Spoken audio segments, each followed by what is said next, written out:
اچھا، ایپس میلیفیکا کی بات ہو رہی تھی. ہاں ہم شروع کی تھی.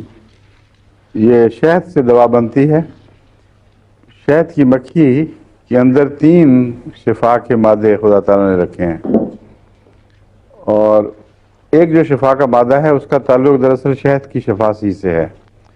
وہ کل اس نے ذکر کیا تھا پروپولس. پروپولس ایک ایسی دوا ہے جو ہومیوپیتھی میں استعمال نہیں ہوتی، لیکن اینٹی بایوٹکس میں بھی شمار نہیں ہو سکتی، کیونکہ اس کا کوئی اس قسم کا مادہ نہیں اس میں پایا جاتا جو اینٹی بایوٹک مزاج رکھتا ہو اور جگر وغیرہ کو خراب کرے. یہ اصل میں اس طرح دریافت ہوا پروپولس کہ فرانس میں ایک تحقیق ہو رہی تھی کہ انسیکٹس جو مختلف ہیں ان کے ساتھ کس قسم کے بیکٹیریا چمٹے ہوتے ہیں، اور ہر انسیکٹ کے اوپر تحقیق ہوئی. ہر پہ تو نہیں ہو سکتی تھی لیکن بہت بڑی تعداد میں انسیکٹس پہ تحقیق ہوئی کہ ان کے پاؤں یا جسم کے ساتھ، جیسا مکھی کے ساتھ بعض جراثیم ہوتے ہیں، عمومی عام جراثیم ہیں یا ہر انسیکٹ کی کوئی خصوصیت بھی ہے. کسی کو کوئی جرثومہ لگا ہوگا، کسی اور کو کوئی اور لگا ہوگا. اس موضوع پر تحقیق تھی.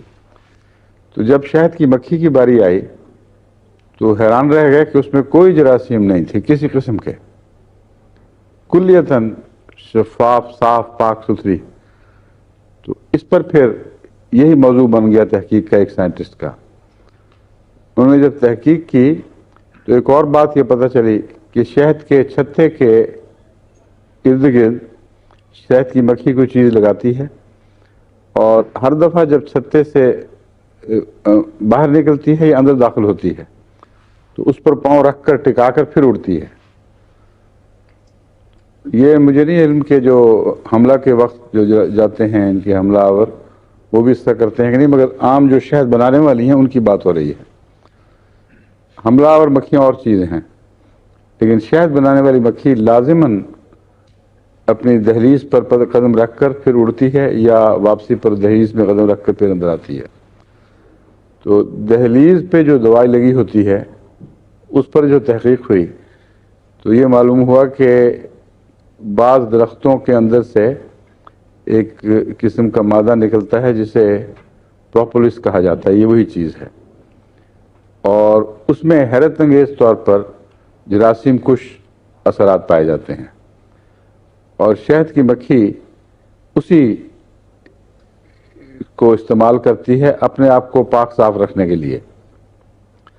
اب یہ بھی حیرت انگیز ہے کہ کوئی ایوولوشن کا فلسفہ اس کا حل پیش نہیں کر سکتا کہ کس ایوولوشنری پروسیس سے شہد کی مکھی نے یہ شفا کا مادہ معلوم کیا اور پھر یہ عادت بنائی اور اس کے سیلوں میں داخل ہو گئی. بات سوائے اس کے کہ قرآن کریم نے جس طرح فرمایا کہ اللہ تعالیٰ نے حکم دیا تھا کہ تم نے شفا والی چیز پیدا کرنی ہے، تو اس حکم کے تمام لوازمات بھی خود عطا کیے ہیں.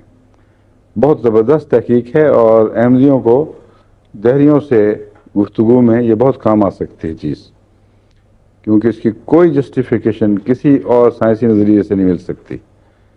صرف ایک ہی مکھی ہے دنیا میں جو یہ کام کرتی ہے، اور اسی طرح کی ایک مکھی جو عام مکھی ہے وہ بیماریوں کا ذریعہ ہے، اور اس کے لیے وحی کا اس لفظ استعمال نہیں ہوا.